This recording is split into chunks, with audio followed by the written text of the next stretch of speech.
Committee on Dangerous Drugs, we have discovered that there are several Chinese personalities who acquired thousands of hectares of land in the province of Pampanga. Lumabas na po yung pangalan ni a certain Eddie Tayang, in which the Bureau of Immigration confirms that Eddie Tayang is a Chinese citizen. At stake yung ating tinatawag na mga profile ng bawat Pilipino na dumadaan sa kanila. And I think the Solicitor General have to check on this as well. Sa ating mga kasama sa media today, the Quadcom will turn over documents pertaining to the land acquisitions and properties believed to be owned, procured, acquired by Chinese nationals. In the course of the investigation of the Committee on Public Accounts and the Committee on Dangerous Drugs, we have discovered that there are several Chinese personalities who acquired thousands of hectares of land in the province of Pampanga. And this was the result, these documents are the findings of the Committee on Public Accounts and the Committee on Dangerous Drugs, where corporations majority owned by Chinese, ang na-discover natin that acquired these properties. And now we will, the part of the recommendation of the committee, the Quad Committee, is to turn over these documents to the Office of the Solicitor General in order to conduct their own investigation for possible, for future proceedings for these properties. Malaki ho ang na-discover dito sa laki ng lupang nabili ng mga Chinese nationals, no? Na alam naman po natin that the Constitution prohibits foreign nationals from acquiring 100% ownership ng ating mga lupa at ng mga pagtatayo ng mga korporasyon. So today, as just to let the people know na ito ay trabaho ng Quadcom, at gusto naming i-emphasize na ang Quadcom ay walang politika kundi trabaho lamang. And that's why we're privileged to have with us today our representatives from the Office of the Solicitor General, Attorney Hermes Ocampo, the Assistant Solicitor General, Attorney Gilbert Medrano, the Assistant Solicitor General, Attorney Neil Lorenzo, the Senior State Prosecutor. So, welcome and thank you for joining us here in this turnover of petition for civil forfeiture sa Office of the Solicitor General. So, can we turn this over now?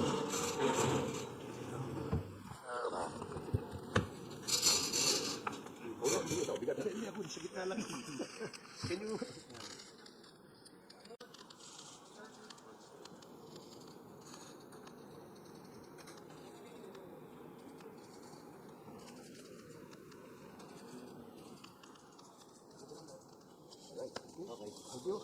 Kayo nang bahala dyan. Good morning po, sirs. Sir, can you mention prominent Chinese personalities na involved po dito sa mga documents na turn over po ninyo? Okay, we will ask the chairman of the Committee on Public Accounts the names of the owners of these properties. Good morning, everyone. Anyway, during the last year's hearing, lumabas na po yung pangalan ni a certain Eddie Tayang, in which the Bureau of Immigration confirms that Eddie Tayang is a Chinese citizen, with being a passport holder of a Chinese, in the person of Jia Jingyang. And he was also involved in the sale of properties for Mexico, the LGU of Mexico, Pampanga, and also involved in the corporation, the Empire 999, the Sunflare, and Mexico 999 and Empire 999 and Sunflare. Eddie Tayang involved in those corporations, in which, well, in fact, he was cited in contempt, I think, if my memory serves me right, that was November of last year pa. And until now, he is at large. And having transaction with the LGU of Mexico, Pampanga, particularly during the time of Mayor Tumang. In addition also to the names mentioned by Congressman Paduano, a certain Willie Ong also have acquired hundreds, based on our records, we have 300 land titles registered under his name. And Mr. Willie Ong has likewise been identified as a Chinese national. So he organized a corporation called Empire 999, and there are also acquisitions under his name. So yan. And then Tony Yang, the brother of Michael Yang. Sir, can you give us an estimate kung gaano kalaki yung halaga ng mga properties na nabili ng Chinese nationals? As of now, we cannot get, of course, the actual yung worth ng properties, no? But thousands of hectares po ang involved dito. And what is prominent is the corporations, no? That was owned by these Chinese nationals. Yung Empire 999 po, as I've said, Sunflare, at saka Empire 999 and Sunflare po. In addition to that, para at least medyo klaro, kasi yung Empire 999, Realty Corporation, isang company lang yon. Consider mo, yung pinag-uusapan ditong titles are almost 300 titles. Isang corporation. So meaning, marami pa tayong hindi na-discover ng mga corporations that are Chinese pretending to be Filipinos. So yun ang malaking trabaho na dapat nating asikasuhan, especially ang ating pong Solicitor General, na makita itong mga corporation na to, na maraming mga pure Chinese na pretending to be Filipinos and owning and buying properties. Sir, just a clarification, Chinese lang po ba? Walang mga Filipino officials na naging kasabwat nila para mabili yung mga property na yan? Diyan sa isinabit ninyong documents sa Solgen. Hindi, katulad Hello. Ay, ikaw na, brother. Sige. As I've said, particularly with the transaction between Eddie Tayang and the sale of property which is worth 79.5 million in Mexico, Pampanga, the person of interest involved here is the former mayor, Mayor Tumang, Tede Tumang. Alam po naman natin na he was already dismissed twice by the Office of the Ombudsman. So, kung Filipino po, lahat na mga properties that was sold to Mexico, Pampanga, kay Mayor Tede Tumang po, at saka yung mga some of the employees, particularly Roy Gomez, no, is involved and until now also at large. And doon po sa sale ng property with regards to the warehouse that where the shabu was discovered, doon po sa Mexico. Ang involved din po dito yung kapatid ni Mayor Tumang at the same time si Mayor Tumang po on the sale of that property with regards to that warehouse. So those are the Filipinos which is inclusion with these Chinese nationals. I think let me emphasize also na ito sila ay nagpanggap ng mga Pilipino. Gumamit sila ng mga peke at mga spurious na mga dokumento na magpapatunay na sila ay mga Pilipino. Until after we have discovered na sila po ay mga Chinese nationals. Meron din po sila mga ginamit na mga dummies, no, na mga Filipino, apparently Filipino-Chinese. No, nandyan ho yan sa ating mga listahan. So makikita po natin na ito ay panlilin lang, no, sa atin, no, dahil talagang gumamit sila ng mga dokumentong pagpapanggap na sila ay mga Pilipino. Sir, saka in addition to that, kailangan very critical tayo doon sa PSA, saka doon sa local civil register. Very particular tayo doon. Dahil doon tayo, doon na lang, yun ang ginamit ng mga Chinese. Ang PSA, nag-relax sila doon sa requirements sila para sa birth certificate. Also doon sa mga local civil register. Kaya yun nga, sana itong ating pong Solicitor General have to look deeper doon sa problem ng PSA saka local civil register. Sir? Of course, we would like to acknowledge also the presence of our overall Vice Chair, Congressman Romiaco. Good morning, Chairman. Yes, Mela. Sir, tanong ko lang po, from the side of Office of the Solicitor General, ano pong masasabi niyo dito sa mga itinurn over na dokumento ng Quadcom at moving forward, ano po ba yung magiging proseso niyo rito?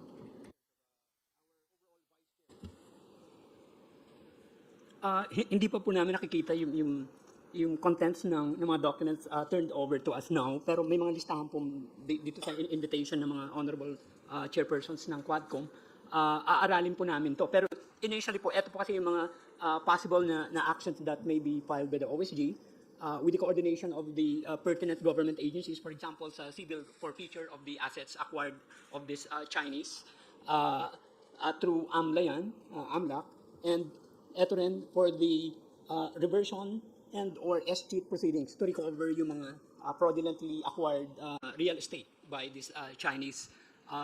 Pero ito po, aaralan namin mabuti kung ano yung real status of these lands now. Whether or not in the meantime, these lands have been transferred to qualified Filipino individuals or entities, in which case, jurisprudentially, the constitutional defect is deemed cured. So, ang kwan lang nito, if the real estate is still in the name of this Chinese, we will file the necessary actions, escheat or reversion. Then, kung eto po, pag nasa pangalan na to ng mga Filipino individuals, cured na po yan, pero subject po sa possible administrative or criminal actions sa mga including at mga government officials, if there's any. Sir, yun lang. Sir. May dalawang tanong din po ako. No? Yung unang po ay ilang mga Chinese po yung nasa listahan po natin na binigay po natin dyan sa OSG. Pangalawa, pwede po bang pakidescribe kung itong binabanggit po na mga lupain o property, pwede na po ba makabuo ng isang munisipyo o lungsod sa laki ng mga property na pinag-uusapan po natin? Salamat po. Ang aming estimate, thousands of hectares eh. Ito nga nandito, we do not have the final figure, pero kung babasihan natin yung number ng titulo na na-acquire, no? Na ilipat sa pangalan ng Chinese national o hindi kaya doon sa kanyang korporasyon na nirehistro, ay lumalabas ito, umaabot to sa mga 300 hanggang 400 na titulo. So if you estimate that each title would have at least a hectare of land, so doon lang sa isang tao, sa isang korporasyon, meron na silang estimated 4 hanggang 500 hektaryang lupa sa isang kumpanya lamang yon. So tama yung sinabi ni Attorney Ocampo that they will study this, initiate the escheat proceedings, kasi if ever we recover this, it has to be recovered in favor of the national government. Kasi nga, merong fraud na nangyari. Bumili sila ng lupa, all these properties are fraudulently acquired. I don't know kung ano yung purpose. Yung iba, ang ginawa nila, nagtayo sila ng mga warehouses, nagtayo sila ng ibang negosyo, and possibly, no, kung nakalusot ito, baka nagkaroon na naman ng Pogo Hub dyan sa mga lugar na yan. Siguro in addition, Mr. Chairman, kasi we have to be expedite yung lahat ng issues pertaining to the properties that were owned by the Chinese people pretending to be Filipinos. Si Secretary Lucas Bersamin issued a preservation asset na kung saan doon sa asset preservation doon sa Banban na kung saan nakapreserve yung asset po nila para hindi na mabenta. Now, sana yun nire-request natin sa Solicitor General to coordinate with the Executive Secretary in order to have to issue agad yung ating asset of preservation while they are doing yung mga documentary documents that need to be done para makapag-issue sila ng mga preservation of those all assets, no. Maganda yung ginawa po ni Secretary Lucas Bersamin. Sana magawa din po ng ating Solicitor General. Chairman? Yes, Anyway, doon po sa number of Chinese personalities involved, ang most prominent, of course, is Eddie Tayang and Willie Ong. But in those corporations mentioned, particularly Sunflare, which is based in San Simon, Pampanga, and Empire 999, which is based in Mexico, Pampanga, if not almost of those incorporators are Chinese. Now, in the case of properties, sabi nga ni OSG kanina, na cured, there are one case, no? Isang case po, property of Eddie Tayang, in which it was claimed to be his residence in Mexico, Pampanga, and it was bought by a certain Rodingo. But when he was invited during the hearing, in good faith, he bought that property, and he's very much willing to cooperate po doon sa process, legal process with regards to those properties. No? Isang property lang naman po yun. And we hope that some of those properties are still nakabitin po. No? That's why we have to move fast so that all those properties will be reverted back to the government. Thank you po. Okay. I would like to acknowledge also the presence of our Deputy Speaker, J.J. Suarez. Good morning, DSJJ. So, Sir, clarification ulit. Yung mode ng pagbili ng mga properties na yan, paano ang natuklasan ba ng Quadcom? Through money laundering, cash ba yan na binayaran? Yung pera ba ay galing sa proceeds ng drugs? Paano? At saka Pogo pala. patuloy pa rin yung ating investigation dyan. No? As far as paano sila nakapag-acquire, of course, they possess fraudulent documents pertaining, saying that they are all Filipinos. Kaya regular, no? Mayroong presumption of regularity do sa kanilang pag-acquire nito mga properties na ito. Now, nasa proseso po ngayon ng Quadcom ang pag-determine whether ito bang mga ginamit na pera pambili ay isang paraan para makapag-launder o makapaghugas sila o makapaglaba, no, in layman's language ng kanilang pera. No, that hopefully we will be able also to discover kung ano yung source ng pondong ito.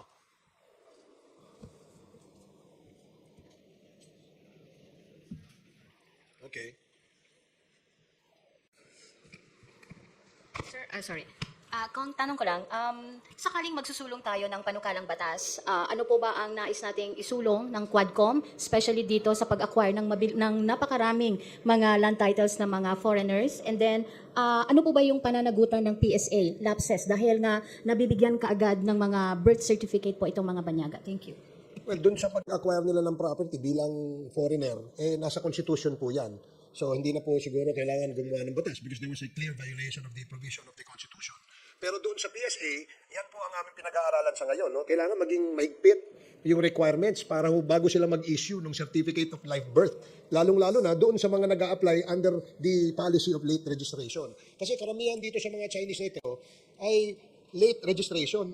So, doon pa lang dapat magtaka nga tayo eh. 18, Alice Go, for example, 19 years old na siya nung nag-apply siya for Filipino citizenship. Sabi niya, late registration dahil daw lumaki siya sa farm, hindi na asikaso ng kanyang mga magulang, no? Yung pagka-re-rehistro sa kanya. Kaya nga, isa yan sa tinitingnan nitong Quadcom. Kasama dyan, yung ating local civil registrar. Kasi ang endorsement nanggagaling sa kanila eh, bago yan umakyat doon sa PSA. So, tinitingnan din natin in these two agencies kung ano ang pwede natin gawin na mga batas, no? O panukalang batas para higpitan natin yung pag-implement nila ng mga pulisiyang ito. To add, no, actually yung problema lagi dyan, yung defense ng PSA, first, binabalik nila doon sa LCR. Because they're just receiving the documents coming from the local civil registry. Ang second na defense lagi nila is ministerial daw yung role nila. That's why during the hearing of public accounts, nilaw po natin na dapat we have to do something about it. We have to legislate laws that will make sure na hindi na po lulusot itong mga kasong ganito. Not only Alice Go, in the case of Edith Tayang, alam mo, 1983 siya pinanganak, yung registration na dito as a Filipino citizen after 23 years o 21 years, 2004. So, doon po sila nakakalusot. Kaya kailangan we have to legislate laws na siguro po natin hindi tatulumusot in the future. Yung mga ganito pong kalakaran. Saka in addition to that, kasi yung PSA, meron silang service provider para doon sa kanilang automation, doon sa ating pong tinatawag po nating registration, no? At ang service provider nila for so many years, no? I think 10 taon na yung service provider na yon. And they spend like, I think, if I'm not mistaken, during the investigation namin, wala pa sa Quadcom to. If I am right, kung hindi sa dangerous drugs, sa public accounts, na-mention doon yung contract. Ang contract na inabot ng PSA, no? Doon sa service provider nila, almost, I think, if I'm not mistaken, 5 billion. So, kung meron tayong ganong klase ng kontrata, no? Doon sa PSA, being owned by a private corporation, not owned by the government. At stake yung ating tinatawag na mga profile ng bawat Pilipino na dumadaan sa kanila. And I think the Solicitor General have to check on this as well. Yung contract ng PSA doon sa Unisys. Unisys ang kontrata nila eh. At sa Unisys, according to the federal investigation that was conducted in the United States, meron silang case against this Unisys Corporation. We tackled this in the committee and I think it is imperative on the part of the Solicitor General to look into this. Sir, just a question. Yung pagpasa ng documents sa OSG, does this mean that the Quadcom has finished tackling yung issue ng illegal drugs saka yung mga warehouses na allegedly owned by Chinese nationals? No, hindi pa. Ito lang yung aming nakita na I think sufficient and substantial na yung aming investigation na nagawa dito sa particular na Chinese national na ito at saka yung kanilang corporation, no? Yung Empire 999, Mr. Willie O, Mr. Edith Tayang. So we feel that immediately we have to initiate the forfeiture proceedings nang sa ganun, hindi na po tayo maisahan. Baka maibenta ho yan eh. Kagaya ng isang property ay naibenta, yung 6 hectares yata nabenta doon sa Mr. Rudingo. No? Buyer in good faith siya. Akala naman niya, Pilipino yung kausap niya until we discovered that hindi pala ito totoong Pilipino. Sir, so sir, this is not part of the partial committee report po, or this is part of the partial committee report? Hindi pa ito yung kasi we're still writing the partial committee report and eventually baka itong linggo ito, baka next week siguro we will be able to turn over the partial committee report to the agencies concerned. Ito ay nakita lang namin that there is an urgency kasi nga baka biglang maibenta to bukas, no? I remember yung kay Empire 999, investigate natin yon ng October last year, di ba? Oh, yung pagdating ng mga bandang March and April, naibenta niya yung property. So medyo gusto natin sana merong tayong urgency dito.